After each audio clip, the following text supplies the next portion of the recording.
आज स्थानिक विकास आघाडी निर्माण करणारे श्रीगोंद्यामध्ये जाऊन विकास आघाडी, शहरामध्ये जाऊन विकास आघाडी यांची इतकी दयनीय अवस्था झालेली की हे यांचं पक्षाचं चिन्ह घ्यायला सुद्धा घाबरतायत।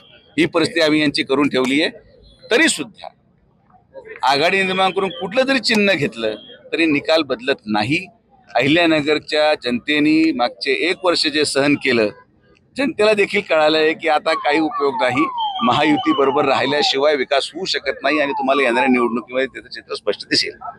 मी तुम्हाला म्हटलो, मला आनंद याच गोष्टीचा आहे, जेव्हा लोक मतदान टाकून एखाद्या निवडून दिलेल्या खासदाराच्या कार्यपद्धतीनंतर मी आज वर्षानंतर परत आल्यावर लोक जेव्हा मला भेटतात आणि लोकांचं सातत्याने एकच वाक्य असतं की आमची फार मोठी चूक झाली, याचा इतका आनंद मला कुठलाच होत नाही।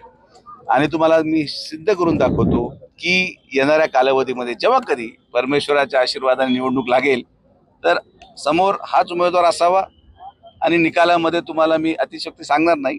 निकाल लागल्यावर तुम्ही परत विश्वास बसणारे असं अविश्वसनीय निकाल याच अहिल्यानगर लोकसभेची जनता ती